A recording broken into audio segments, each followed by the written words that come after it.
Good evening, everyone, and welcome to yet another fantastic night of Fandom Access. Hello, Ark. Ark is here already. Isn't it funny that Ark's here before us sometimes? Well, Ark just can't wait to listen to our show, I guess, is what, it's just such a good show. Actually, I've been lurking around in here for a long time, but not Well, on stage. I just mean like some nights you're a little late. I'm a little late. Jamie's a late, but I'm saying like the nights that any of us are a little late, Ark is always here. Ark could jump in and start the show for us. So welcome everybody.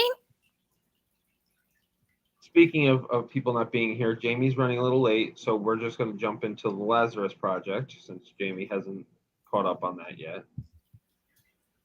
Okay. I just watched it today, so it's all fresh in my mind. Just when I think it's like sort of like a little bit of a I don't know if I want to call it a boring episode, but a little bit of like a catching up flashbacky. Like it wasn't a flashback because it's true time travel, right? But just when I think it's sort of straightforward, like the ending of the episode sort of blows my mind. With its time, right? I got a little worried about the show, because I'm not 100% sure what the rules are yet. I guess. Well, first things first.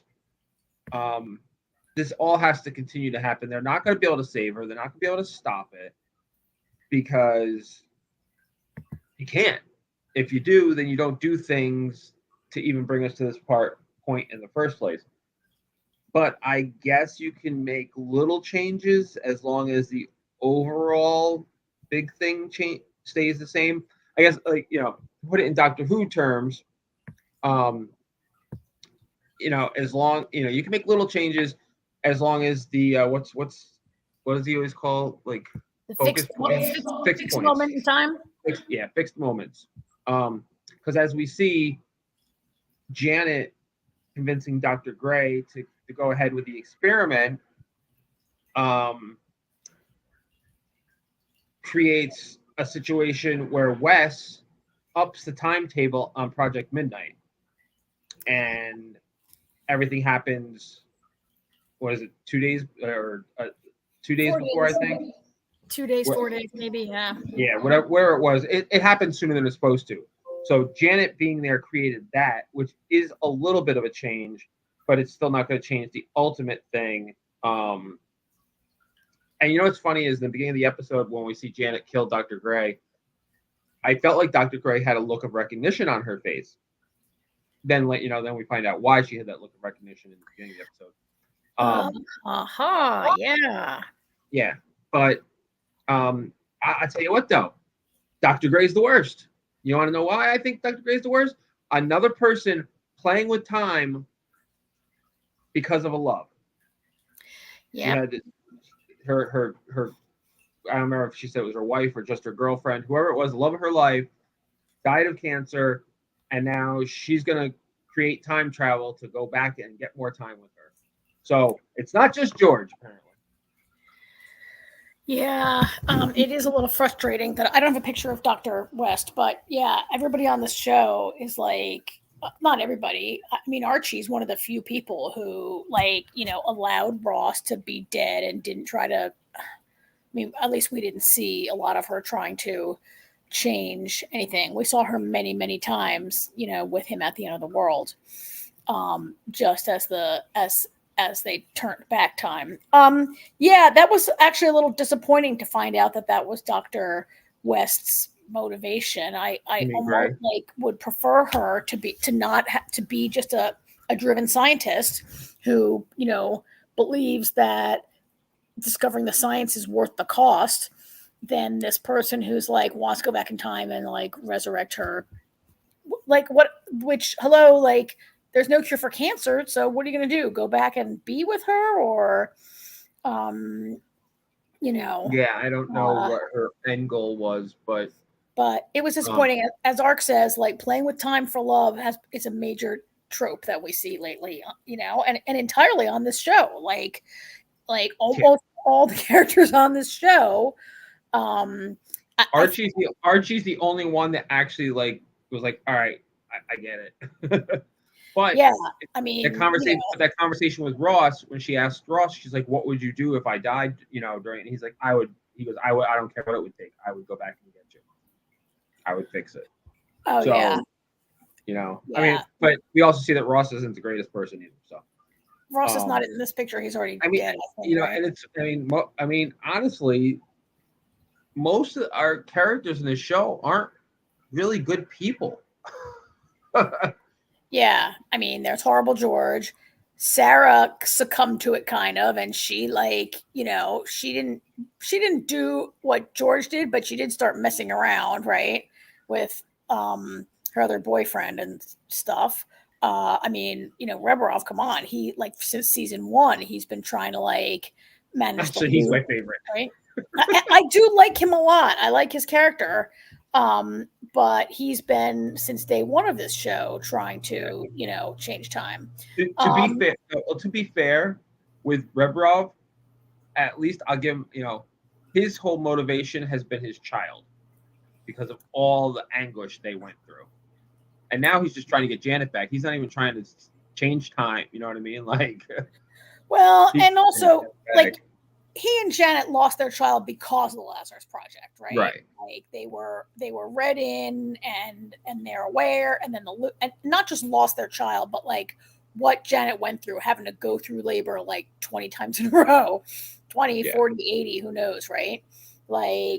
It's a little different. I mean, I feel like George is an entirely different story. And this one, Sarah, and all of them. So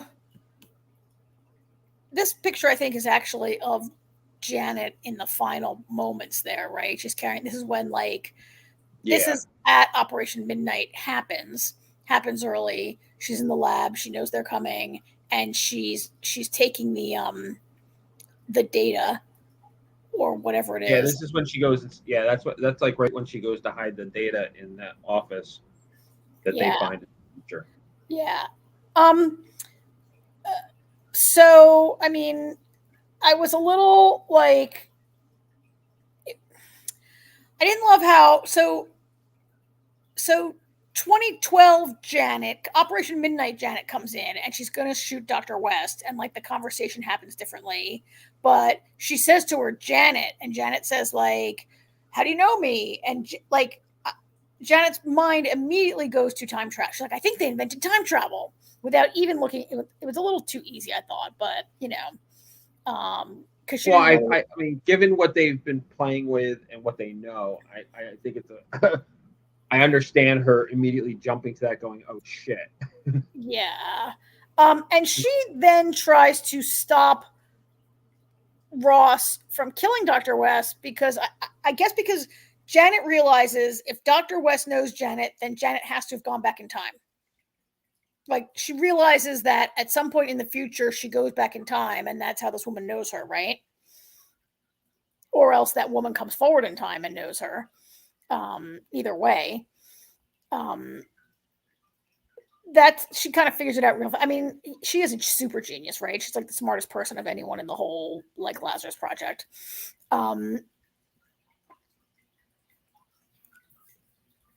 yeah, she causes it all. So she looked like she really wanted Ross to not kill Dr. West, right? I don't know if she just wanted to find out what was going on, or she knew that she might be back there, or I have no idea. But she seemed to really whereas in the first version that we saw, yeah, she didn't want to kill anyone. She'd never done that before. But this seems way more of wait, Ross, we got to find out what's going on here. Let's not just do this because West told us to do this. We got to figure it out, right? And of course, she winds up dead. Did you think Ross, when Ross shoots her, she says, "No, Ross, it's me." She says, "No, it's me." And he shoots her, right? He shoots 2024.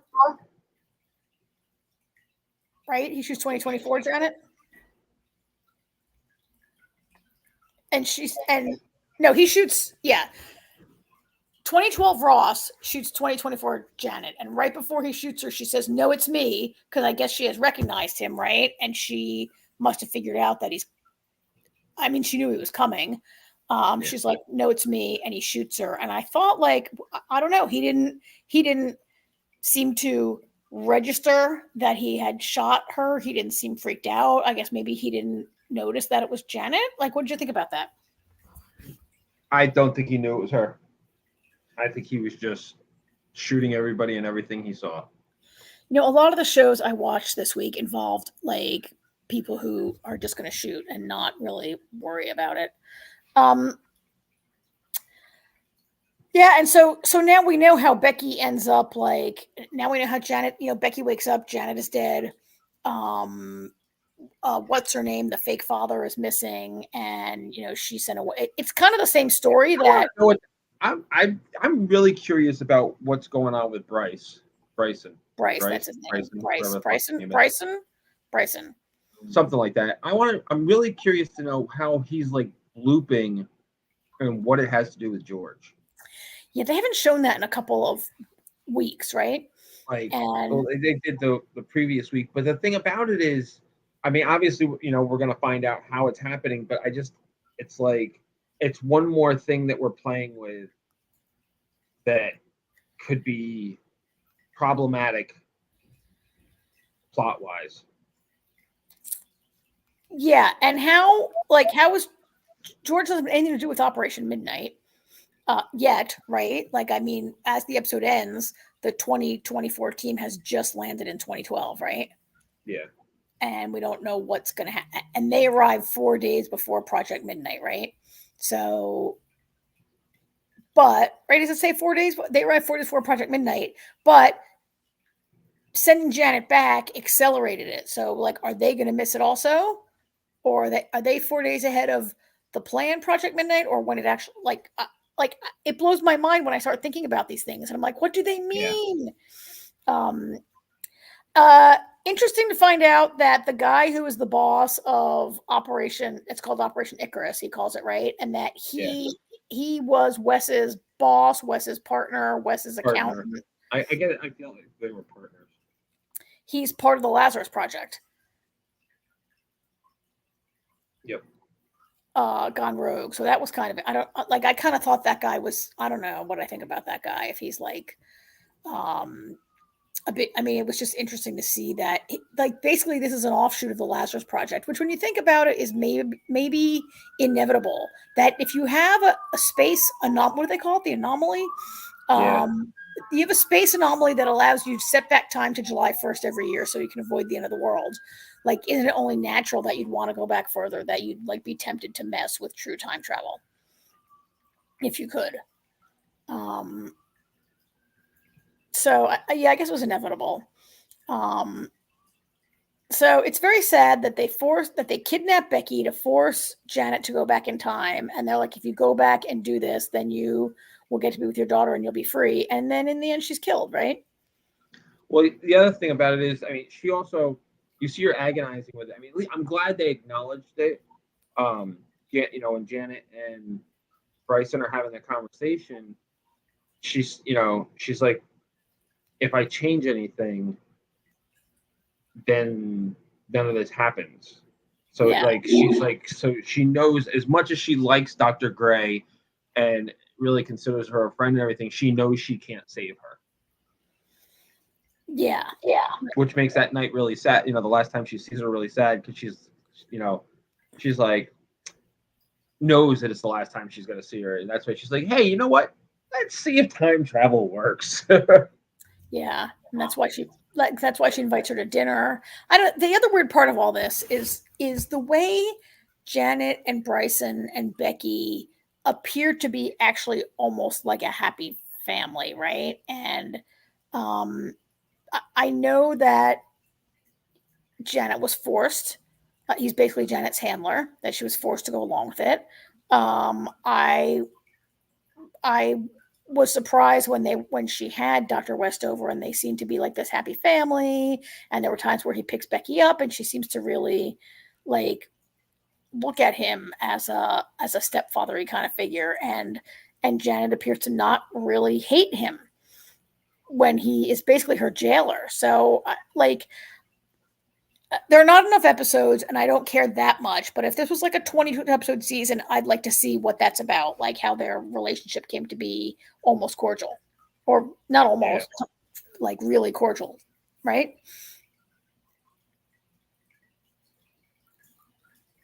Yeah, they're definitely friendly. Yeah. So I don't know how many episodes. I'm getting a little feedback here. There are, I believe, 2 left. Only 2 left. Wait, what episode was that? Isn't this episode 6?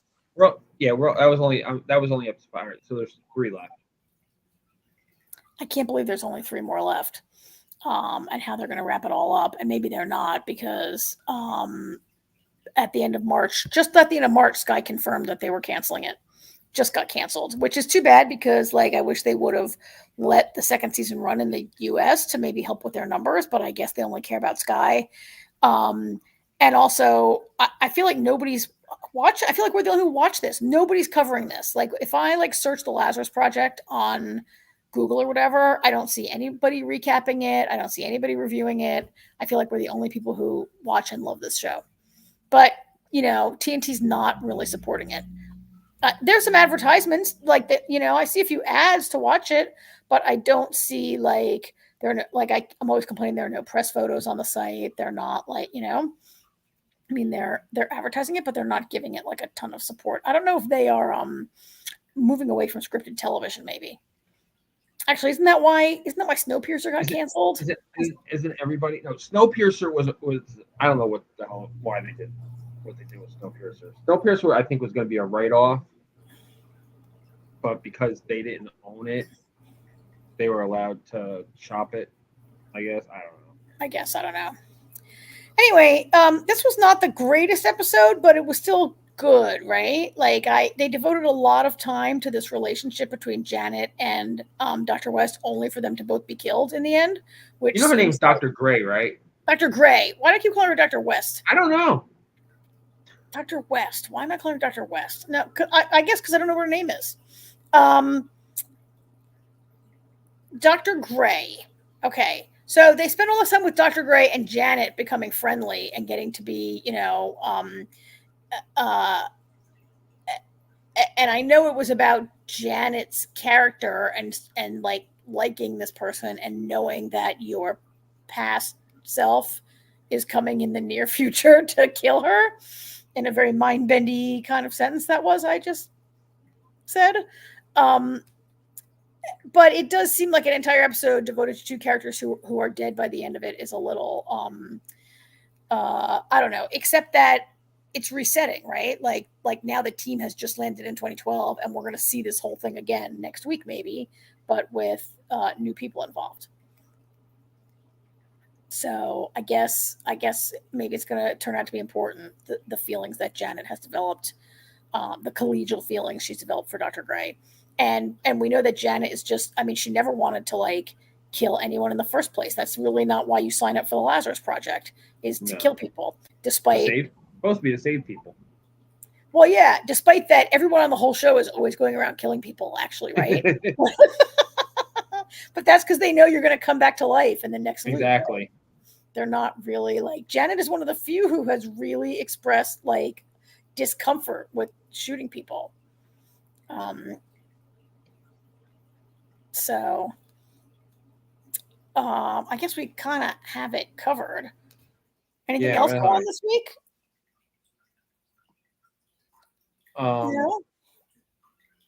No. The boys and I watched If tonight.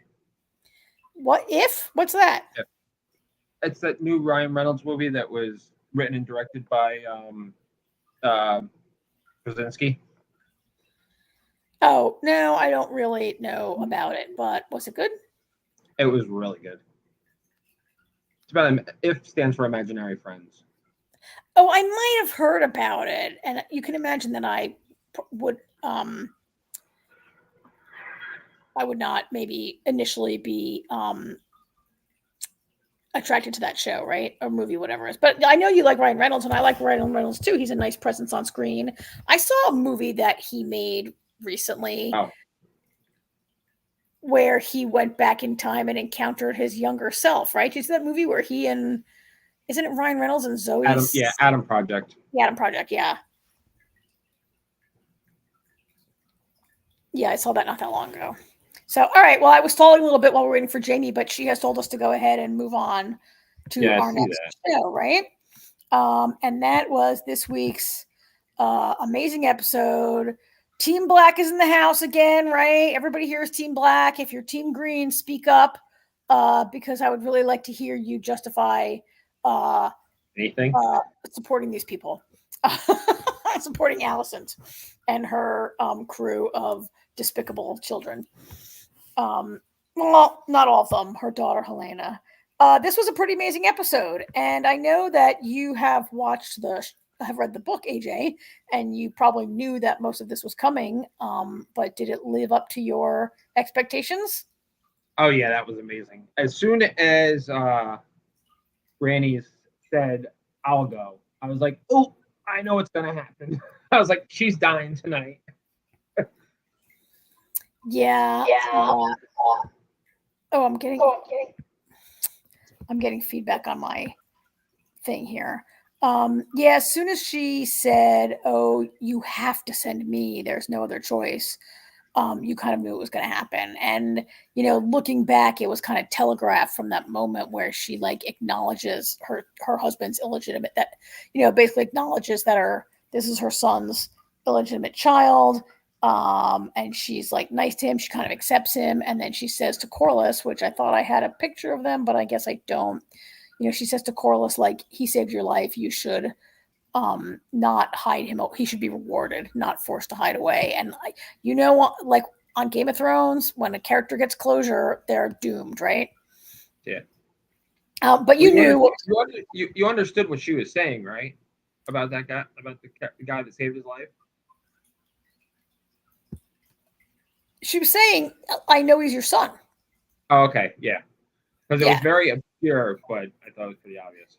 Well, you have to remember from last week's episode when he talked to his brother, and then the dragon came and was it Sunfire? No, it wasn't Sunfire. Sea Smoke comes and flies overhead, right? And it's kind of it's kind of I mean, dragons only hang around with Targaryens or people of Valyrian blood, at least. So if you had to sort of put those two together, I think, and had to be paying attention, right? But yeah, she's basically saying, and then she says to her husband, she's basically saying acknowledge your son in some way, or you don't have to make him give him a dragon and make him all whatever, but he doesn't have to come live with us, but can you acknowledge your son? So I mean, yeah. I thought I had a picture here also of Rhaenyra, but I have terrible problems uploading photos of this thing when don't really have time and I'm not really paying attention. And I don't have my photo of Rhaenyra, but she comes back from King's Landing where she is she comes back from King's Landing, and all of her ungrateful children and all these people in her court are everybody's being jerks. And they're all consistently, this is I feel like we consistently see Rhaenyra with her cabinet of mansplainers who are saying, "Oh, you have to go off into hiding. Oh, you have to do this. Oh, they're not really I mean, this is kind of what her father, what a lot of people had said, that men will never really let you lead or never really respect you. And they're always, I feel like there are multiple scenes. Oh, Jace. Yeah, Jace was ticked and I was ticked, Mark, because Jace was, he's these whiny little babies who I mean, he's almost as bad as his cousin, the terrible king. Yeah, I wouldn't go that far. Okay, he's not as bad as this guy. You're right. I'm going too far. But Jace was mad at her for sneaking off and not telling him where she was and not being around. And I was, she has to finally, she pushes back. Rhaenyra's not really she doesn't push back that much. Maybe partly because like all through season 1, her father names her his successor, but then he like just makes her the cupbearer, and he didn't really ever train her, or like it was late when he started telling like his hand and stuff like she's gonna be the queen. You need to like, I mean, I just feel like she was raised to, I don't know. It's also maybe in her nature to be a peacemaker, right? Like she says in this episode. She says, my father had all this, these years of peace. I'm not going to like destroy the peace without a damn good reason. I had to try one more thing. And guess what? It didn't work. Yeah. This was definitely a good episode for moms, because Allison has a really great conversation with Aegon on the other side of it. Oh. Which I thought Allison, I feel like she gets it now. And she realizes too that peace is where we should be headed, but war is inevitable. And actually, I mean, what did she say to him? She says, it was when she was talking to but then when she was talking to Larry's, she says to him, there will be war, many will die, and the victors will ascend the throne. Viserys' intentions died with him. Oh yeah. That was actually a really great scene. I loved. She had a really lot of good scenes. I loved it when she was with Aegon though, and he was like giving her shit, and she's like, "What are you gonna do?" She's like, "Enough already!" Like she's like, "You're supposed to listen to your advisors. That's why they're there." I mean, yes and no. So, yeah, you're supposed to listen to your advisors. That's why they're there. But she was really meaner than she needed to be, and I felt like she didn't really say listen to your advisor. She was like, do what's required of you, nothing. And she's like, your father, blah blah. Like she really was kind of like, I mean, she pushed him over the edge to do what he did, right? I mean, yes, he's whiny. No. Yes, he has. But I feel like he was like, I'll show her, Yeah, and he'll show his brother also, who also like lured him. He's gonna show everybody. All he showed us was he's an idiot. No, but I think like at the moment where he needed his mother to like, nobody loves him. Nobody loves him, right? His brother is jealous of him to the point that he kills him in this episode, right? Like all of his friends are just his like stupid lackeys that are around him. All of his advisors think he's an idiot because he is, but he's married to his sister. He loved his baby. I think he really, like, in a moment where he needed his mother to be just a little more supportive, and I thought there was a way that she could say, listen to your advisors, that's why they're there, don't do anything. But I thought she was mean. I thought she was a little, she could have played that a little differently, and maybe her son would be alive right now. I completely disagree. I think coddling him would be just as bad. I think he needed to hear that. See, that's the problem though. He chose to take it the way he did because he's unsure of himself. Yeah. So Arcus Sunfire loves him, but that's about it. Yeah, Sunfire is the only. Yeah, and Aemond is definitely the brains. But there's been a lot of coddling with Aegon, and I think it's about time that somebody said to him, listen, just stop already. Enough is enough. And instead of listening to the advice of his mother, he decides to be like, to be a pouty little shit and be like, I'll show her. And all he ends up doing is creating, he almost ruined Cole's plan, ironically. Okay, but look, Aemond also doesn't support him. He humiliates him, right? Like in a moment when he needs someone to say, for his brother to say, like, look at your idiot Kingsguard, and you're not listening to your advisors. But instead, Aemond, who, of course, we get it, Aemond's really jealous. Aemond really is smarter and whatever, but he doesn't, like, he humiliates Aegon in front of the entire small council by, like, speaking way better High Valyrian. And, I mean, it's, you don't have to speak High Valyrian to know what was going on in that conversation, right? I just, I felt bad for him. I think I feel bad for Aegon. He was doomed, and not even his mother helped him. You might be, AJ, like, a little bit influenced by the character that in the book also. No, because he's the exact same character on the show. I'm not influenced by that at all. All right. I'm going by what I'm seeing on the screen, and he, there's no reason to coddle him. Somebody needed to put him in his place. He chose to do something. He continues to do stupid things. You know what I mean? Like, he hung all the rat catchers. Yeah. Because by getting rid of Hightower is, as much as I hate the blacks, he's smart and he knows what he's doing, and he gets rid of his grandfather because he's unsure of himself and he's trying to prove himself by getting rid of smart people. Why else would he make Cole his hand? You know what I mean? And Cole actually had not a bad idea, but Cole, if anybody, actually humiliated him, because instead of contacting the king, he conversed with Aemond. He doesn't tell the king what he's doing or what his plan is. He tells Aemond, which that, Aemond should have told his brother after the fact, but I think part of it's because they know Aemond he's a coddled little shit, and that's part of the problem why he is the way he is, because he's been coddled his whole life. Yeah, I think, which might be what makes Aemond the better choice overall. I mean, he's definitely just smarter, Aemond. I think I'm trying to think back to, we didn't really get to see. So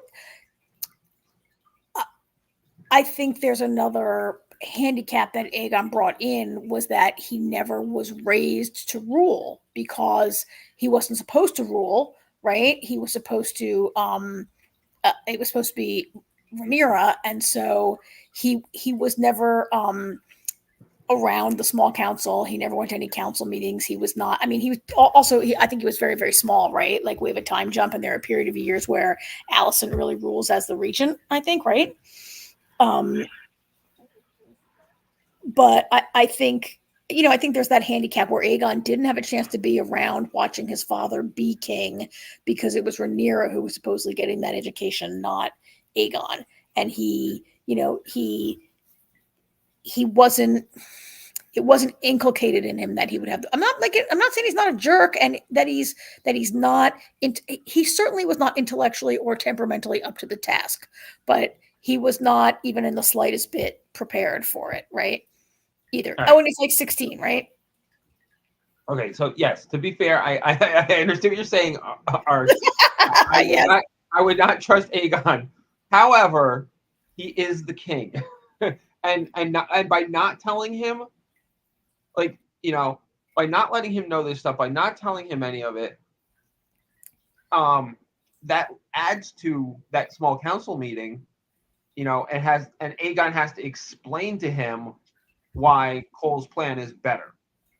Yeah. If Aegon was privy to it, he wouldn't look like an idiot. Because he would already know that was the plan. And there would be that similar conversation. So there's a conversation with Rhaenyra where she's like, I have to go. I'm the queen. I take my dragon. I have to go. And we're like, no, you can't. You're the queen. You have to stay home. And Rhaenys goes, right? And there should have been that same conversation for Aegon to be like, I want to go. And people be like, no, you're the king. You got to stay. Send your brother, right? But to Ark's point, you can't, like, if you had told him, he would have insisted on going out, right? Criston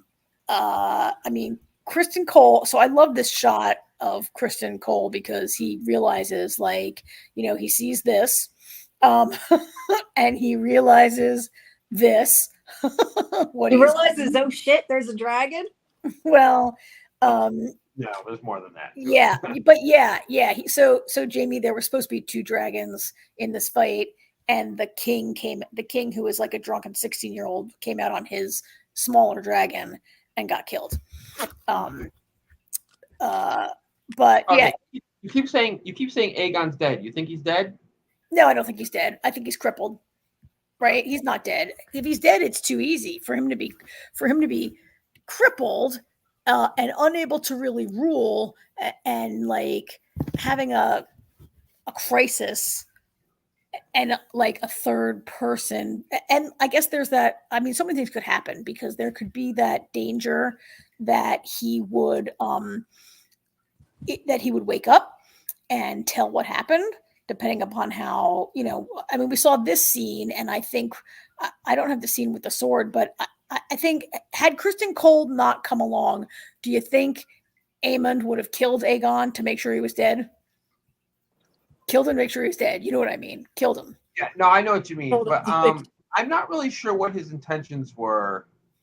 I mean, yeah, he had his sword drawn, but he was coming like we didn't see the whole thing. We kind of catch the tail end of it. We see what Kristen Cole sees, so I'm not really sure what his intentions were. To kill his brother could have been. I mean, Aemond definitely tried to kill him, right, in the dragon attack. Oh wait, can we just like frame this forever? Because you got one last week, AJ, and so now I'm getting one this week. Karen, yes. Yeah, I think by the way, so let me ask you another question. Is that the Valyrian steel dagger that figures so prominently in Game of Thrones? Is that the dagger that Littlefinger like No, that's different. no? Oh, it looks a lot like it, I thought. No, that's Aegon's dagger, actually. It's Aegon's dagger. Yeah, I was wondering if it was the same dagger that appears later, 100 years later. Yeah, I think he would have killed him. I felt kind of bad that then they walk away and nobody kills the dragon. Like the dragon is like almost dead. Do you think the dragon is gonna die? I think so because part of the whole point of this show is how they destroyed themselves and drove the dragons into extinction, right? So I think Sunfire is probably dead, even though. The thing I loved about this dragon fight to begin with, I mean, aside from the fact that Vhagar is so massive that it's just like look how big Vhagar is. Like especially when Malees is the largest dragon that the Blacks have, and Malees looks like a flea compared to Vhagar. Yeah. But what I loved about the scene is when Aegon and Sunfire go head on with Rhaenys, and he calls Dracarys. She just kind of tilts to the side and he's like, hey, I got rid of her. Woo! And he's like looking around, and all of a sudden she comes from under him and rips Sunfire's belly open, which just goes to show why Rhaenys went, as opposed to all these fucking names. Jacaerys, why? Because he wanted to go originally. Yeah, Jason's like 13 years old. Yeah, and I think he might be a little older than that. But it just goes to show you don't have to have the biggest dragon or the smartest, whatever. It's how smart you are with your dragon, and knowing how to work with your dragon to do that. I mean, she held her own against Vhagar too for a bit. But I mean, once Vhagar gets a hold of your dragon's neck, you're done.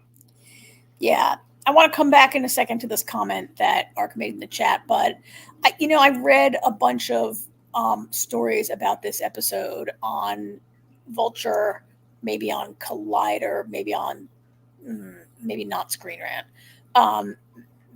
maybe Den of Geek, and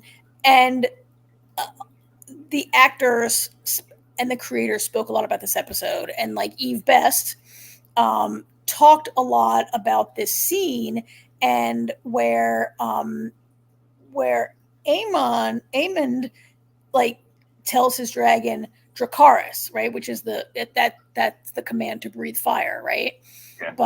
But Rhaenys, she tells Malees attack. She doesn't say Dracarys. Like she doesn't go to the nuclear option in attacking her nephew, even though she knows it's a fight to the death, right? But she fights differently. She and her dragon have a different kind of relationship. Like there was like, I mean, the dragons do love their riders, right? But I mean, this. I think Melise knew she was going to her death and still was going to do what Rhaenys asked her to do, right?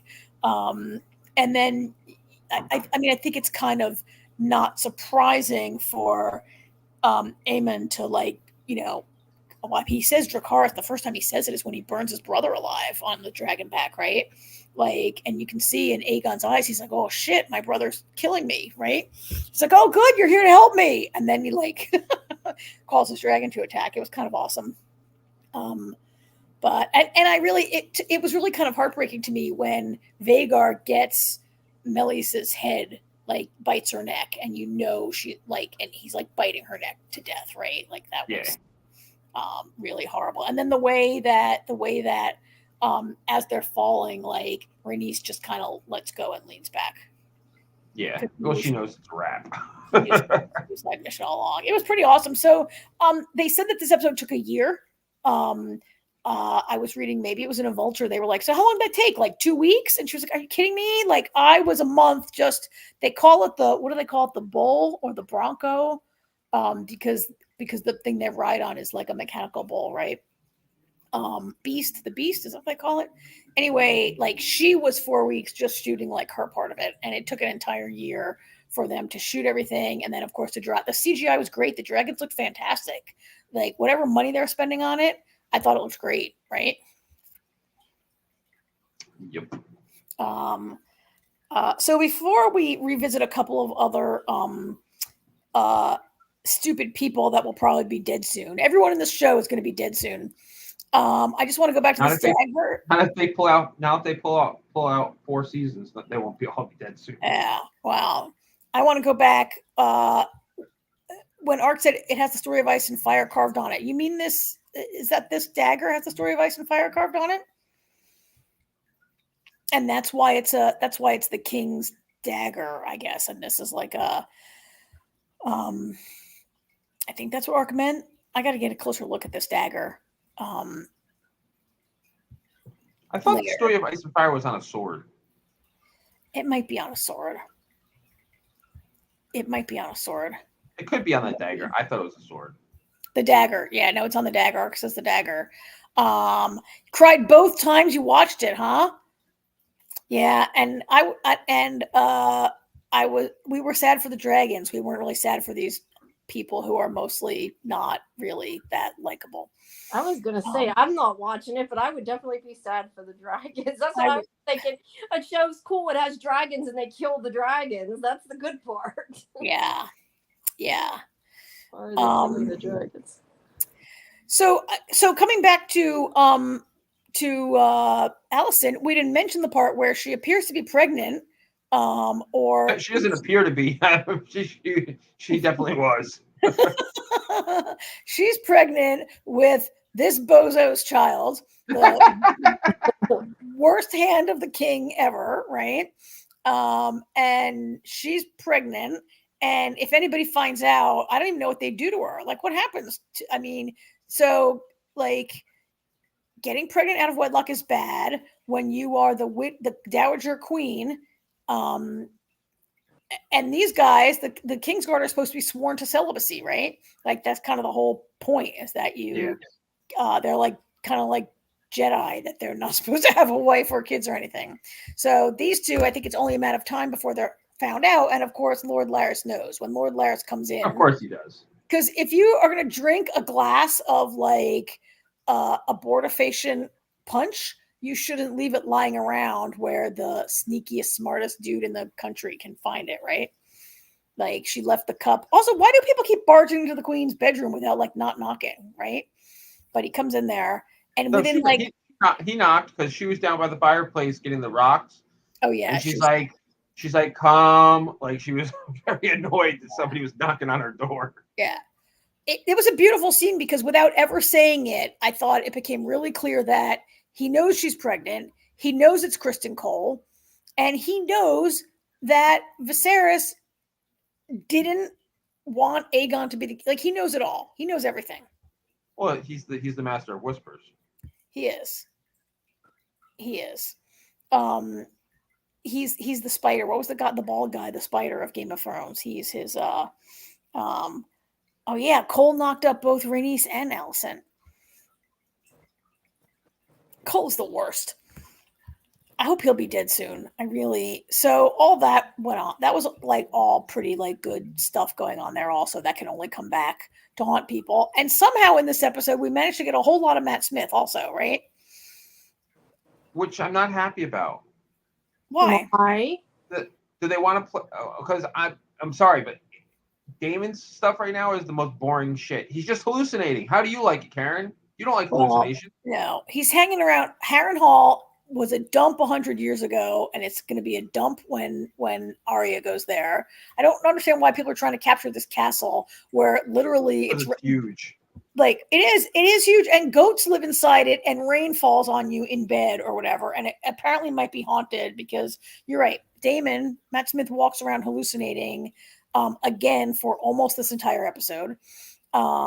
He has some cool hallucinations where he, like, the child Rhaenyra is talking to him, and that scene where he cuts her head off with the sword is really very telling, right? Because I think like all of his like jealousy like comes out, but it's a hallucination. And it's funny because when he finally meets this witchy woman, and she gives him a potion that's like the least potent kind of almost of his, like, he's still hallucinating, but I don't know. Do you think she was dosing him already in his food and that's why he hallucinated? Or you think I don't know what's going on there. And I can't ask you because you read the book.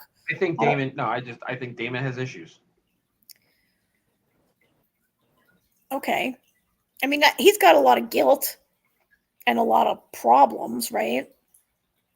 And he has been passed over for the crown multiple times, right? Is it in this episode where someone says to him, I think it's the Rhaenyra hallucination says, well, he loved me more than, like, your brother loved me more than he loved you. Yeah, something like that. Yeah. So all that was kind of, I don't know where that's going. And I was a little annoyed. Like, you know how I also hate magic in shows? And I was like, well, wait a minute. There was all that stuff in Game of Thrones. There were like witches and Daenerys and like there's dragons. So why am I worried about this woman? Is she a character in the book, AJ? If she is, I don't remember her. Okay. Her name is somebody Rivers because Alice Rivers, yeah. The goats are Alice because she's a witch. That's why there are goats walking around Harrenhal. It's her in her other appearance. Yeah, I guess we'll see what happens with that. That makes sense. Ark must have seen AHS also. Oh yeah, the goat ladies in America. Yeah. I do kind of like these. This show. Not only is it like woman led, but there's a lot of women like side advisors, like the White Worm, and maybe this woman will turn out to be I mean, she's got I don't know why they'd have her if she's not. I feel like she's going to help Damon in some way. I think so. Maybe help him come to terms. Yeah. So, look, I did have a picture of this little whiny brat also. Oh no, that's the boy. That's the boy. That's the boy from House Tully. Yeah, that's the Tully kid. They're sworn to, and his grandfather is like can't come to the meeting, and Damon's really mean to him. Yeah. So, all right, I guess we about wrapped that up. Anybody else got any more comments going about this? No. Alice is bringing all Damon's issues, like Matt Smith being, yeah. I mean, Matt Smith and Aemond really, like, those are parallel characters, right? And Rivers is a bastard name like Snow or Sand, right? Sand is the Dornish bastard name, I think. Yeah. Stone, Snow, Rivers, they're all nature names. But yeah, I mean, Damon and Aemond are like the same guy. both really smart, both passed over, both angry and unreliable. All right. We'll wrap that one up, I guess. All right. All right. We have 2 more shows to talk about tonight. That brings us Jamie. Good people. Hello. Jamie. Hi, Jamie. Hello. How are you? Good. Sorry that I was late, but I've seen the stuff now, so it's all Right. Cool. Lazarus or Lazarus? Echoes or Acolyte? good. So why don't we do Echoes first? Let's do. Okay. Echoes. This is a big Jules episode. Yeah, Yeah. she finally believes her that something's going on, and she sort of goes trying to find what's going on. Although they're investigating too, though, because they go to the hospital, so it's not just her. But Well, most of it they're lying to her. Yeah, most of it is her. I just meant they're investigating as well. most of it is the flashback. Oh, that's right. There's a lot of flashback and the awful haircut. Look, I get she was supposed to have a bad haircut. They even mentioned it. I text you guys this, but it is so distracting. Like I don't know. I just couldn't get it was just too distracting to me. She had to go through like 3 wigs in this episode because there's like when she first wakes up in the hospital, and then there is like when she gets discharged from the hospital, her hair's a little bit longer. They're all awful until it And then grows she out. gets to school and her hair's a little bit longer. And also, boy, that is a terrible school uniform. Yes. That vest just doesn't really seem to like fit so well. And here's her hair's real long. But yeah, I mean, so the biggest part of it are these scenes in the, is this in the hospital? Oh no, that's in the house. That's in the house. But the biggest part of the episode is the flashback to when she wakes up in the hospital with no memories. Yeah, and they basically have told her that she was in a. Well, we knew this because what's her face had told her that. But yeah, so she wakes up and they think she's been in a car wreck and that her parents are dead and she doesn't remember anything at all. I feel like some of the things I wonder that. I mean, I guess though, why would you question it really? Like in normal life, you wouldn't think to question it, but you have to wonder. Like one of the things that I kind of thought of that I would have questioned is like they said that girl who was supposed to be her friend brought her the stuff from her childhood or whatever. Like, why did her friend have that stuff in the first place? Like that doesn't even make sense to me why the friend would have had it. I don't know. Maybe your friend would have had a key to your house. Well, no, but I guess, but I don't know. It would have even made more sense to me to say something like the grandfather got it to her or something. I don't know. Not that it mattered. I'm just saying, like, I wonder, like, that was something to me that stuck out. Well, I think you would question. I think the reason they were trying to do it that way was making her think that she had this friend, so they were hoping that she was going to open up to this person no. to be her friend. Bitchy friend. I disagree entirely. Yeah. I think they purposely set up the friend to be awful to drive Jules to be closer to her doctor. It was that person, right? Was that the doctor? Yeah. Yes, that's the doctor. Pam Tanner, right? I thought they purposely set up Jules's friend to be a perfectly horrible person to sort of I don't know, isolate her more and make her, because like in the next scene, she's like, because obviously, it's, fake. So they made her be a bitch on purpose. But then why have her at all? Yeah. For that reason. Like Karen said, maybe just so she could pick up the stuff. And then the doctor is already the only person she can count on. So why even bother introducing another person unless it was to try and. For 2 reasons. Because she was resistant to the doctor in the very beginning, and because I think like maybe you would start to wonder why none of your friends came to visit. Like nobody would ever come to visit you. Like I guess they had to give her like at least one visitor for reality's sake. But I don't know if she was really good friends with somebody like that. Maybe that's the reason she don't have friends. Well, no, I mean, they said, the doctor does say to her, like, it's common to have personality changes and maybe you just aren't that kind of person anymore. But yeah, I think they wanted her to feel like, oh, I don't have any friends. My friends are like, I thought that was a calculated effort to engender some kind of reaction in Lucy, in Jules. I agree. I'm just saying that if you generally, if your friends were that bad, that was probably why she would think maybe she didn't have any friends, whether her personality changed or not. But yeah. Yeah, I'm sure that person was an actor. Well, we know that. But it's a long story for me. I mean, of all the things that, Jamie,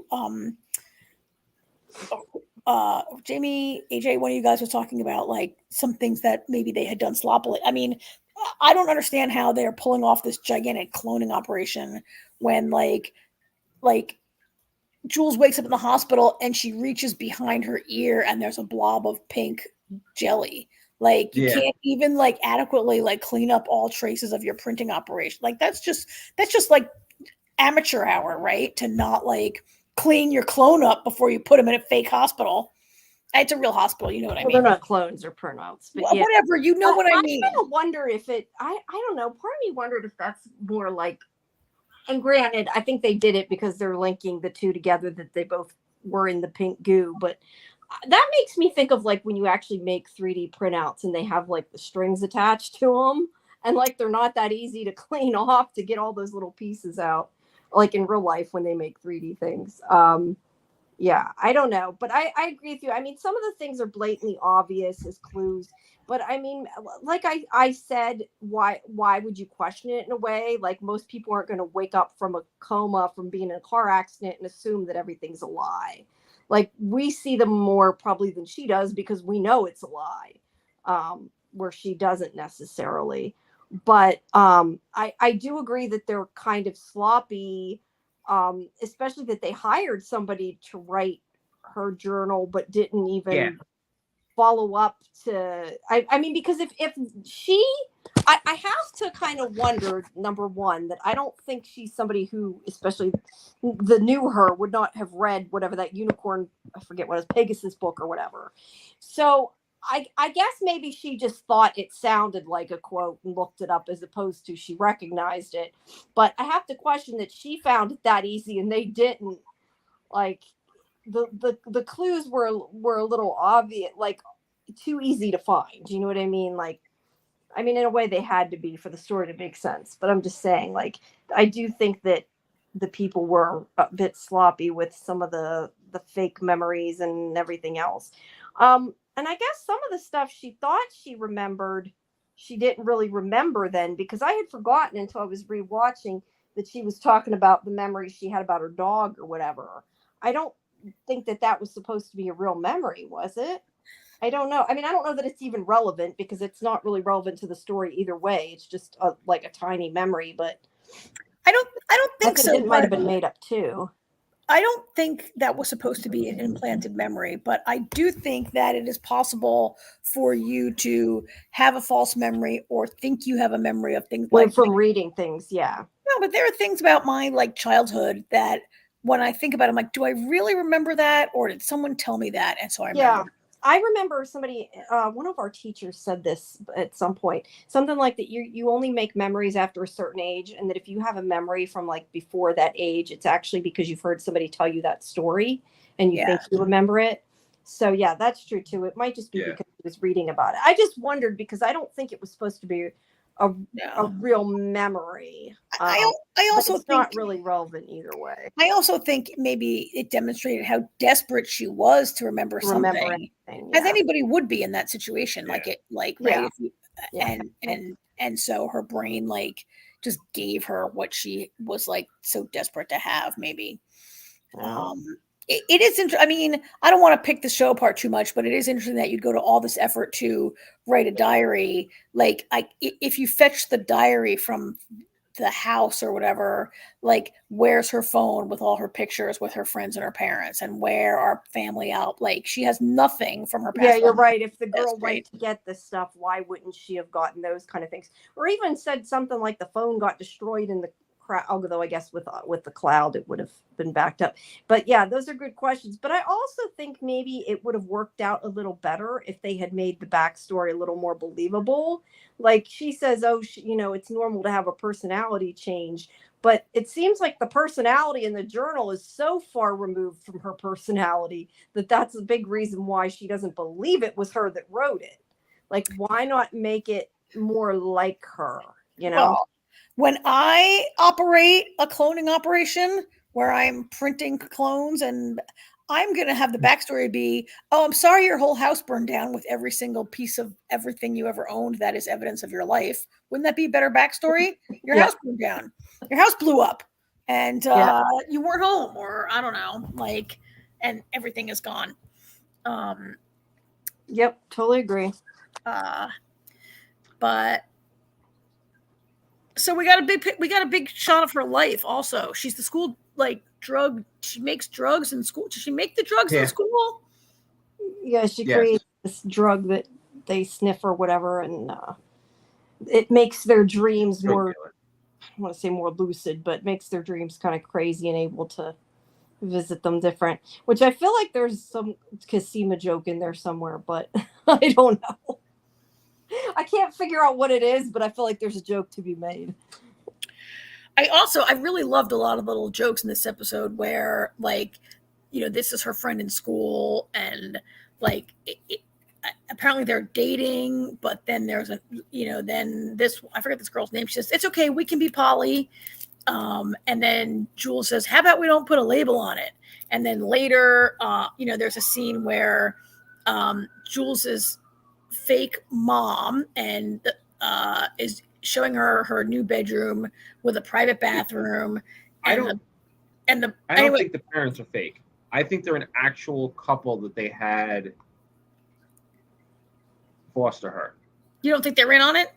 No, I don't think they're in on it. I think the mom is genuine. I don't think the dad, I don't think he likes her at all. Because I think because she gives him so much lip and everything, and he I don't know, he just doesn't seem very. It's interesting because I feel like the mom is the one that's like, let's foster children, and he's like, okay, honey. I know the answer, so I can't comment. I think the mom's in on it. The mom was all like, you need to take this antidepressant and you need to take it now. You need to. I'm sorry, but doctors do not just show up at your house and give your mother some pills and say, oh, you're depressed, start taking them. Like, that is the biggest bunch of baloney. And I don't think any parent also would just be like, oh, thanks for dropping by with these pills. Let me start giving them to my kid because who you haven't examined in any time recently, right? Like, I think the mother's totally in on it. Yeah, I don't think he's lying to her though, too. I mean, I don't know. I don't think the parents are in on it. All right, well, we'll see. Because I mean, if everything around her is fake, what is the point? I think it's some kind of experiment that Kira is running, and we don't know the point yet, but we're going to find out. I mean, does that mean that what's her brother's name? I forget what her brother's name is. I love the brother. I don't remember, but is I like. Is he in on it too? No. You're right. You're right. And how does he end up there? Because he says, "Am I a printout also?" And Jules' like, "No, you have memories. You're not a printout." And he's like, "Well, I could be." You're right. But why I think it's real. I think evil scientists can have other part. Like Kira has a kid. Kira is making some very poor scientific decisions and having a kid on the side, right? I have a question about her kid too.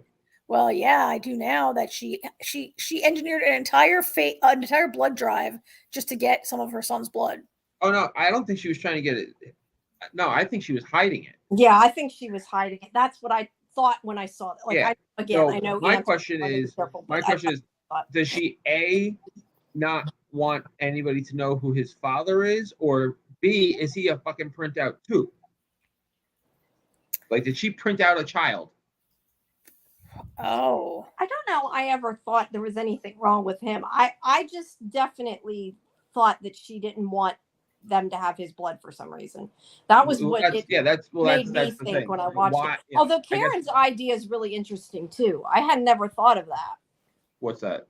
That maybe she organized it just to get it. But then again, couldn't she take his blood if he's her kid? I would think it'd be I don't know. Easier than that to get his blood. Would it arouse your suspicion if your mother said, "Hey, Jamie, can I get some of your blood?" Well, no, but they could like take it when you're asleep or drug you or something. Is, There's just easier ways, I feel like. But this isn't the first blood drive he's been to. Like there was a whole they had a whole conversation. He's like, "Hey, why don't you go show her how it's done?" Yeah. Like this isn't the first time he's done this. She didn't orchestrate an entire blood drive just to get his blood. Well, yes.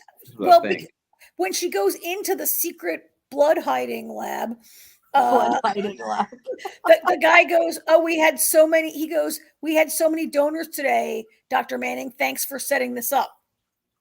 Yeah, but she set well, it she up. Definitely set it up, but I think she set it up. Yeah, uses it for but her, it's something they do all the time. For her medical group or whatever. I disagree. I think she set it up so she could get him to give blood, and I'm going to stand by it until I'm proven otherwise. How's Claire these days? Hey, AJ, I'm standing by my theory. Okay, I just mess with you, Karen. You think she just got lucky that he like? I mean, so he just happens to tell his mom every time he's going to give blood so she can conveniently steal it? Like, what? That doesn't make any more sense to me. Whatever it is, I don't think he knows. I definitely don't think he's aware of any of it. No, I don't think she printed him because would he be born without memories or hatched or whatever without memories? And depends. She printed him like, we've only seen two. We've seen Jules and we've seen Lucy. Both, when they became awake, had to be kept in a highly safe environment, a special environment where they can be monitored but not let on to. I just think if she had him printed, like, I don't know how she would have like achieved all this that she needs to achieve and then have him out there being in a normal life. And also how all of your colleagues wouldn't be like, "Oh, you have a kid, you were never pregnant and you're a clone doctor. I wonder where he came from." That's fair. Well, I kind of figured probably in the future, though, in vitro and stuff is even easier, or whatever. Who knows if it's really her kid? Yeah. I mean, speaking of Lucy, that's what she calls herself now. Yeah. That's a good point. Yeah. So what did her name used to be? Was it Jules 1.0? Didn't it show how she got the name? I thought she made up the name and got it from a book or something. I don't know. Beginning like I don't remember that. Book or something in the first episode. I don't know. I don't know that. I thought her name was Lucy to start with. I think she picked it. I could be wrong, but I think she calls herself Lucy now. Well, she obviously picked it because he said she's calling herself Lucy now. So yeah, okay. So, yeah, she did pick it. I think it was from her one of the books she had that she liked or something. And I don't know where I'm getting that from. Maybe I made it up, but I think in the first episode they showed one of the books in her bag or something, and it had, I don't know. Who knows? Anyway, it's not relevant. But, I mean, it does bring us to this part of the story, to Reed Diamond, the Reed Tom's Diamond the character. worst. Tom, that's his name. Yeah. So these two in general, his character is a problem for me because he's a little bit of a cartoon mustache twirling villain who seems to really just he's the lackey. He's not the lackey. I mean, they're former CIA officers who are like hunting Lucy, and he wants to kill her.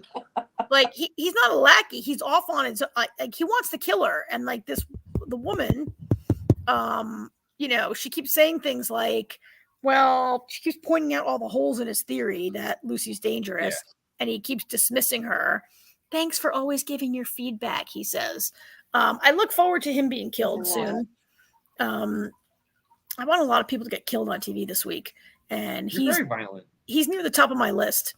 But he works for that other guy, the one that is with. They're private security hired by that philanthropist guy who's funding Kira's work. That's right? why I'm calling him a lackey. He's not exactly a lackey, but he's his security person. He works for him. They're his hired guns. Yeah.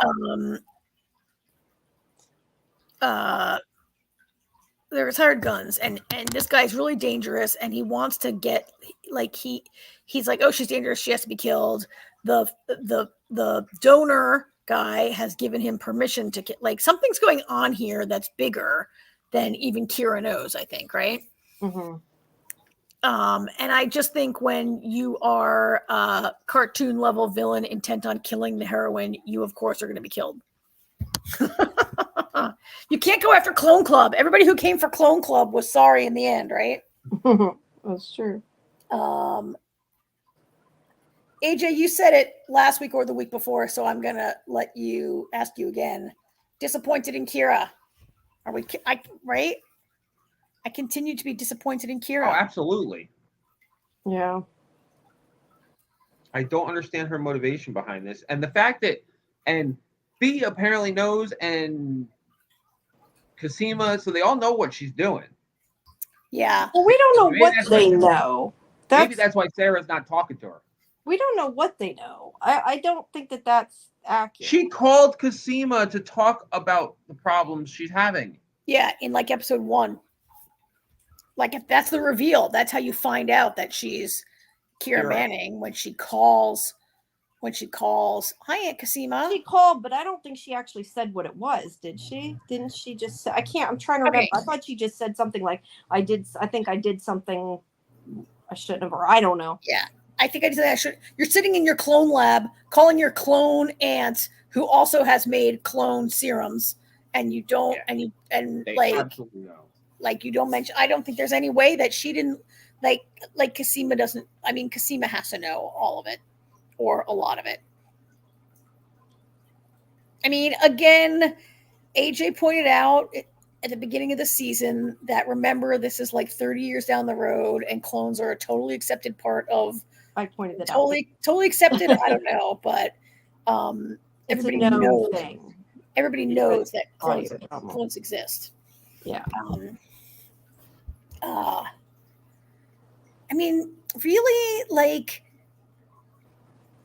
So I'm disappointed in Kira because we know how many ways this can go wrong. Like, but really, what's kind of wrong? Okay, setting aside any of our own moral problems we might have with cloning, is what's Kira doing really that different than what Project Elita was doing? Mm-hmm. I mean, at least she's not stealing anybody's eggs, right? Like aside from all of the complications of asserting ownership of a patented genome and all that kind of stuff we saw in Orphan Black, like whether you grow them from an egg or print them in a printer, they're still people. Well, I mean, is there any real, is one more evil than the other or better than the other? We'll say one thing. Kira keeps making it very clear that they're people, that, yeah. Like you guys are still missing such a big part of the story. Like Lucy, she keeps referring to Lucy. She keeps saying Lucy. She's human. She's not a monster. Human. Yeah. So. Yeah. Oh, look at this picture. I didn't even mean to put this in there, but this is like, there was this like kind of side story where Charlie's like all guilt stricken about having killed this guy. And I'm glad for that. Yeah. You're glad that we're seeing somebody who feels bad about shooting someone for once? Yeah. Well, yeah, I mean, because I'm glad they're not, this child who picks up a gun for the first time in her life, well, as far as we know, for the first time in her life, and shoots somebody and kills them dead. I'm glad she's having a problem with that, Yeah. Yeah. And I'd be a little more worried if she wasn't. I killed somebody. And the adults around her really I'm glad they just didn't sweep it under the rug and just like, oh, moving on. Which is what the adults in her life have done. I got a question though, that a kid tells the cop they killed somebody, and the parent or guardian or whatever is just like, oh, their pet died, and they don't investigate. I don't care if they were in the army or not. That was kind of like, would have been a big red flag, but in real life. Well, the fact when she showed her ID and he saw that she used to be in the service also. Yeah, but that doesn't mean that you just like ignore anything important. That's exactly why he ignored it. I know, but I'm saying in real life, I would hope they wouldn't do that. TV land, they can do it. I mean, I don't know. Life, I mean, what really happened? One kid pushed another kid on the playground is what happened. That's true. Then, no, I'm more talking about the fact that she said she killed somebody. I would be concerned that, maybe the family killed, not that necessarily the kid did, but that something was going on. I mean, I guess this is a kid that's acting out that, I mean, people who are not, she's deaf. And I think that's another way that the cop could like be easy, like not give her credit for being like a truthful, responsible person who's reaching out, but sort of like easily be, oh yeah, she's deaf. She's like ableism, like is at play there maybe also, right? Yeah. And like when the mother like acts like she's like, disturbed and I better get her home, the cop just goes along with it. Also, it wasn't important for the story because the point was just to show that Charlie is feeling bad, right? My bigger problem with that whole scene was like in the next scene, Charlie says, I'm not a kid, I'm almost 13, I'm almost a teenager. And I'm like, why were all these 12-year-olds on this little tiny kid jungle gym? Like, that's true. I was like, aren't these kids a little old to be at the playground I going never down the thought slide? about that, but you're right. They are a little. She is a little old to be there if she's 13, almost And 13. the kid she pushed looked like he was like 15 when she pushes him, and he's rolling around holding his knee, going, crying. I'm like, that kid is probably like a 26-year-old actor. Is it wrong that I laughed when she pushed him? Yeah. Yeah. So, all right. I mean, I didn't think it was the greatest episode. I didn't think really that much happened, except no, it was mostly all the flash. Jules came around to believe that she's printed. The Jules stuff is really all that happened. Yeah, I'm thinking of one thing, but it must have been in the previews because I don't think they went into it yet. So I think it was in the trailer. So all right. Sounds to me like that's our cue to jump to the Acolyte. All right, the Acolyte. Yeah. Whew, the Acolyte, boy. 2 episodes left, and I feel like at the end of this episode, it was so obvious where it's going, and it's so like oversimplified and annoying. I think, but maybe that's just me. I gotta ask you guys something before I forget. Because this is just with me not understanding Star Wars shit enough. Because I don't know if I may have seen something wrong last week though that makes me think this, because I'm just not sure. I didn't go back to look.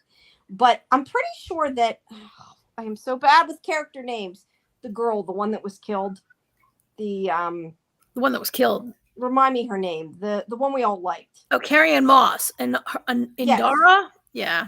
Indara? No, not her. The girl, the young girl that was killed in the last episode. Oh, Daphne Keane, Jackie. Yes, that's Jackie. Okay, Jackie. Okay. I at one point she picked up the I don't know what we're calling him, the bad guy. Him. She picked up his lightsaber and used it, right? Because she had 2 lightsabers at one point. One of them was his, right? Or am I wrong with that? Because I might be misremembering with that. No, I think she had 2 because he has 2 red ones. And didn't she fight with 2 gold ones? Well, she picked one up at one point during the battle. It could be. She might have picked one up from one of the fallen Jedi. Yeah, because a lot of Jedi answers my question then. Because what I was trying to understand, and that's why I said I didn't know if I just saw something wrong last time and was remembering it wrong. I thought she picked his up at some point and it was green. So that made me think, because we talked about the color of the lightsaber. I'm assuming that it's kind of like I thought maybe it was like the person that made the color, whether they're good or not. No. But it's just they get the color they're supposed to have that represents them or whatever is, I guess what you're saying. Okay, because I was going to say I was curious when Osha picked up or used his lightsaber and it was red, did that mean anything? But I guess it didn't. That answers that question. Okay. Again, that's just me not knowing. I think she picked one up from a fallen. She did. Yeah, that's what Ark's saying. Yep. Okay. I thought I was probably wrong. That's why I asked. But yeah, this episode, a lot of it was like so obvious, although I do agree with the thing about him going swimming and that he was hot. Your text message about him. Yeah, so that was good, but other than that, it was very a lot of it was very obvious what was gonna happen. The thing is though, the fact that there's sensory deprivation inside that helmet, I'm curious how the hell he's supposed to be fighting people when he can't see, but is it because he's using the Force, I guess? You don't need Yeah. to. Okay. Yeah, I think my understanding was that it allows you to like be even more in touch with the force and really like come to your full potential in the And I force. guess he's saying that emotions can let you touch the force and that they think that's bad. I don't know. There were so many things in here that it's like, I don't know this shit about Jedi's to begin with. I don't remember enough from the originals or seen enough to a lot of this, but. Well, that's okay. I mean, I think this helmet thing is like new to most of us who are not have not gone outside the movies. No, but I didn't realize that like well, I mean, I guess I realized it, but I never really thought about the fact that they're like until this one, that when they outright said it, that they're, suppressing their emotions or whatever. I never really thought about it. Saying that they can use their emotions as another way to connect with the force, right? That was what I took out of it. Go ahead, AJ. Yeah, to give Jamie a little more backstory. Hate and anger are emotions that lead to the dark side. Okay, that makes more sense. And the Jedi repress those emotions, which I don't think it's a good thing to repress any emotions. Yeah. Because I mean, that makes more sense. And Ethel Migrant here is saying that he doesn't like the show. Yeah, I think my problem is I don't pay enough attention to it because it's not interesting. Like I'm trying to, but I think that's why I'm missing things too. Like and feel like things aren't explained. I don't know if it's because I haven't seen many Star Wars shows and stuff, or if it's because I'm not paying 100% attention. Well, it's like Karen when she's doing laundry, watching something. I'm eating dinner and watching this and like trying to pay attention. But yeah, I mean, I said it's boring at times. I said last week that I felt like the show is lazy. I've not been happy. I felt like this was probably the best episode of the season, actually. Because I got to say, Quimar, when he's speaking to Osha, he's speaking truths. Like the Jedi are not the wonderful people that I mean they literally. It's kind of easy to see how May. I mean, the Jedi, it's really funny, how Star Wars has expanded and everything, because the Jedi literally go to your home, say, hey, your child's Force sensitive. We're going to take your child now and train them to be a Jedi. Like, they really don't give people choices a lot of times. I mean, AJ, it's not any different than Vladimir Putin coming to your parents' house and saying, like... Right, it's not the Wonderland. It's not any different than the Russian sports authority coming and saying, you're going to be an Olympic gymnast now. No, I'm not disagreeing with that. I mean, I've always been a little with the Jedi with some of the things they've done. I mean, I think you're right. And you say the Jedi suppress like hate and anger, but they suppress love also. Like you're not allowed to like have a spouse, have children, like that whole bit where Anakin Skywalker, there's that scene where Obi-Wan says to Luke when he realizes Leia's a sister, he says, bury your feelings deep, your feelings betray you. Like the Jedi are all about that stuff, right? And you need to be like fully stoic to be able to well, to be fair, telling Luke to bury his feelings about Leia was a smart move because he knew damn well if Vader found out, Vader was going to go after Leia. Yeah. But you're right. The Jedi like eschew emotion. They think there's only one way to use the Force. It's their way or the highway. Like you don't have to be a Jedi, fine, but you're not allowed to join any other kind of sect or order or whatever. And when in fact there's probably plenty of Force sensitive people around the world who are so yeah, I mean this is leading up to how the Jedi basically brought about their own demise. So I go ahead, Karen. Say what you're gonna say. No, I'm going to change the subject, so go ahead. Oh, I was going to change it too, but still stick with these two kind of. I'm worried about where they're going with this. Oh, I know where they're going with this. Huh? Well, no, I'm not talking about the fact that OSHA's actually the acolyte. Yeah. That's obvious as hell. And it was obvious to me the minute they switched the twins, and I was like, oh, I see where this is going. But that's not why I'm worried. It's funny because, you know, it's set 100 years before what's that first movie? I don't know, that first prequel movie, Phantom Menace. Phantom Menace. Thank you. 100 years before that. So there's, you know, like we're getting all these new characters and everything. And it's supposed to be, you know, not really connected other than, you know, the fact that it's Star Wars. But I'm worried because they introduced cortosis, which I had a feeling is what the helmet was going to be made of. Yeah, you guys mentioned that last time. What'd you say? Didn't you mention that last time? You were saying something about what it was made of. Yeah. I didn't mention cortosis last week. We were talking. You were talking about what it was made out of. I don't remember. We were talking about Beskar. Yes, we discussed what it might be made out of. At any rate. Yes, but anyway, it's made out of cortosis, which is something that is now canon in the Star Wars universe. It's something they pulled from Legends, which is, you know, is not the canon stuff. But it makes me nervous because the person who discovered cortosis was Jesus. I'm getting old, sucks, man. I'm worse than you are.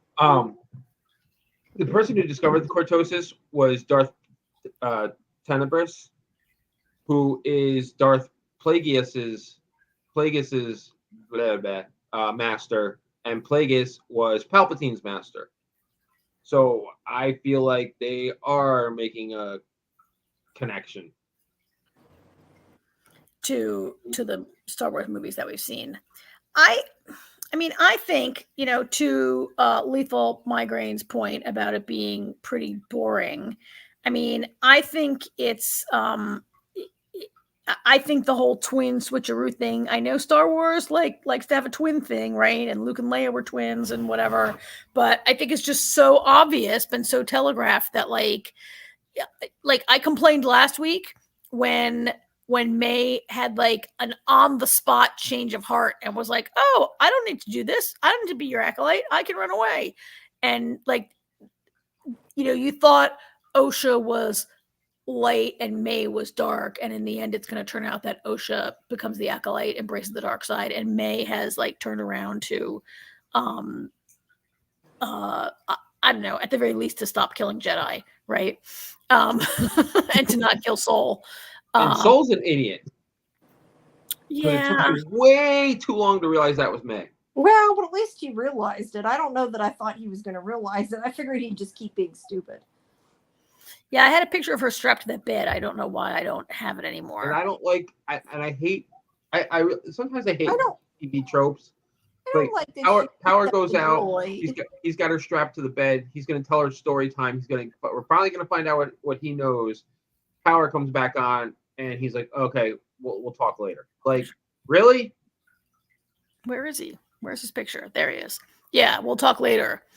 Yeah, it's kind of boring, and like we have this whole like side story about. I mean, we only have 2 episodes left, right? This mystery of like, what did the Jedi do at May and Osha's home that like so many people have been covering up for 16 years, that they don't want the council to find out. They don't want the Senate to find out. Like, we have talked a lot about how... We didn't know May set the fire. I would have thought they set the fire the way they act, but we know May set it. But... the fire May set did not destroy the compound. So maybe they set another fire. Somebody else set another fire. But why, I think, is the big... Well, that's the $1 million question. I mean, I think it might have been I'm not sure why they were... Oh, what, have we ever seen a lightsaber like hers? It's like a whip. That was so cool. Oh, that's something else from Legends that they just brought into canon. That has never actually... It's cool. And also, I don't think I've ever seen that color lightsaber before either. Purple. Yeah, that's awesome. I don't think I've seen one before. I haven't watched all the shows, granted, but... Yeah. So I am gonna maybe not push back, but Lethal Migraine, if you're still out there, I don't think it's the most boring Star Wars spinoff. I think the Book of Boba Fett was more boring. Well, since I haven't watched any of the other spinoffs, I can't comment.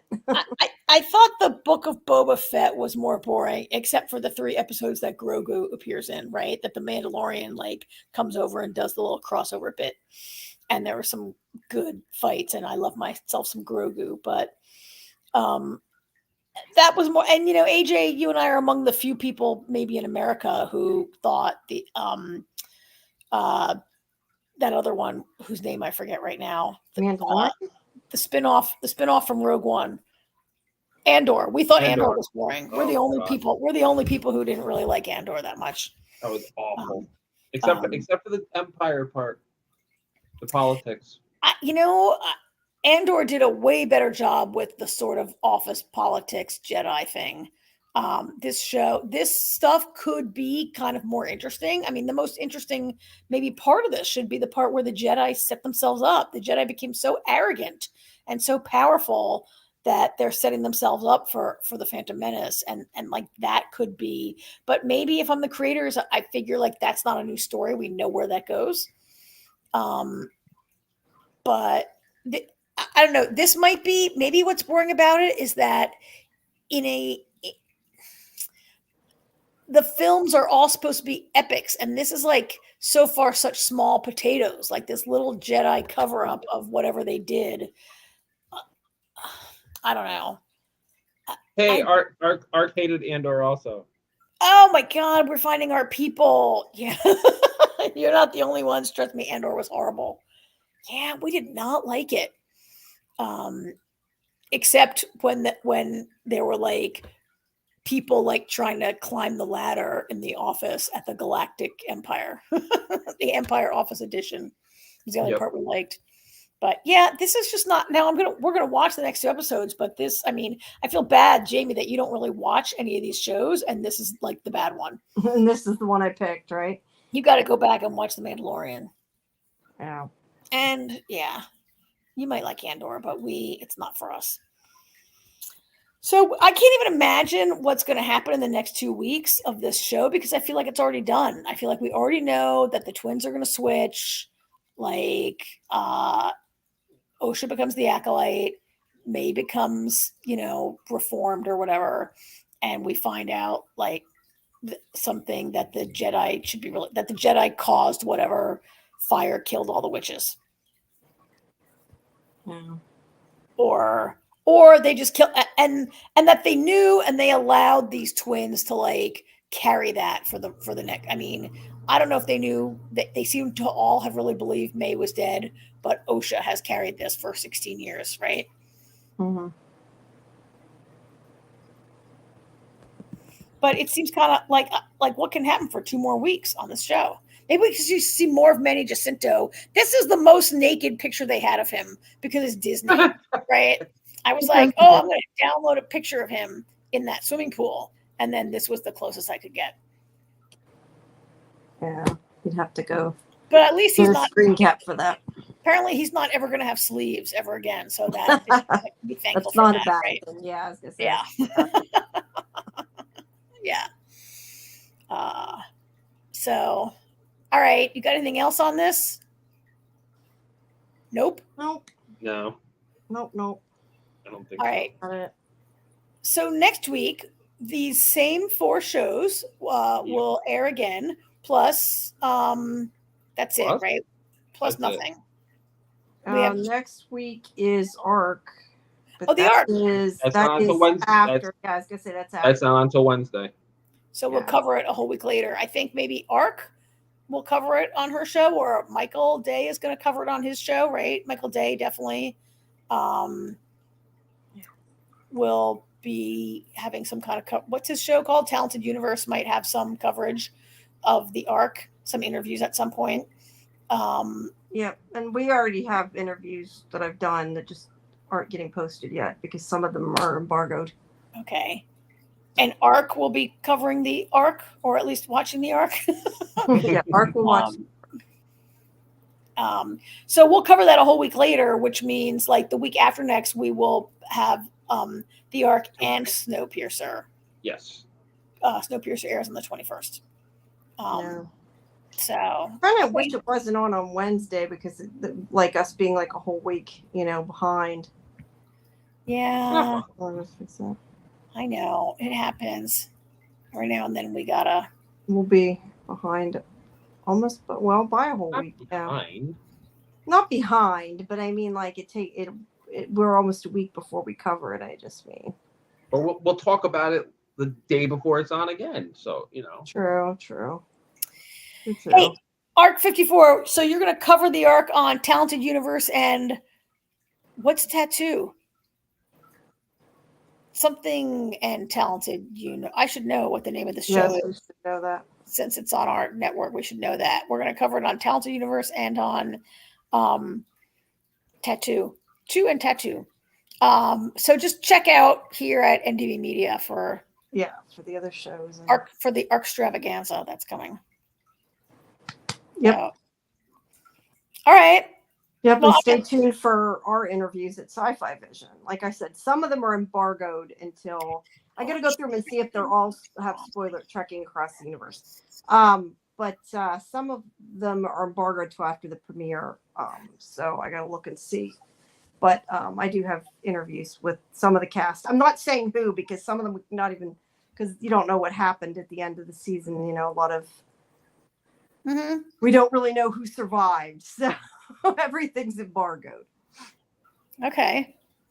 But, that reminds me. I got to get some Snowpiercer stuff done and posted, right? And Serpent Queen. Thanks for reminding me, Jimmy. Yeah, and we'll also have Descendants, whatever it's called, Descendants Red or whatever. That's coming soon too.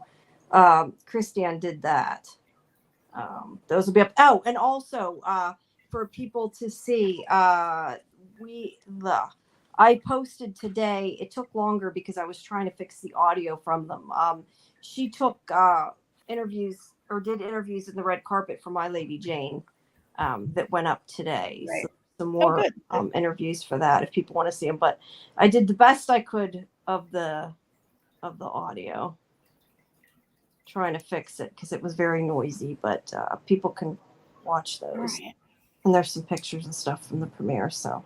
I'm just going to mention, if you can find a way to watch it, Douglas is canceled. It's a British show.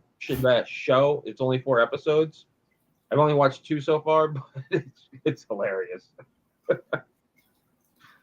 Okay. I'll try to get on that when I have a chance. Yeah, I like short British shows. Yeah, Alex Kingston's in it, and Karen Gillan. Yeah, I want to see that too. And Ark liked My Lady Jane. I'm glad you liked it, Ark. I loved it. I thought it was great. I think Karen, I've said before, I think you'd like it if you watched it, Karen. I really do. All right. You'd enjoy it. So give it a shot. Okay. Let's see. You'll know. I think you'll know pretty quickly if you do or not. Just the tone, you can tell really quickly sort of what it's going to be like. But that's on Prime. And then, like I said, Descendants, Serpent Queen, me. Those are ones are coming soon. The stuff we have coming soon. I'm seeing. I'm making sure I didn't skip anything. Arc, yeah.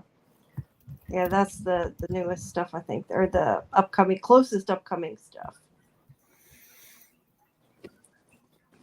Great. So, all right. Well, I got about 2 more hours worth of work to do tonight, and I have oral surgery in the morning. So I got. Oh boy, that's not good. Really having fun. I'm getting an implant in the morning, so I gotta go.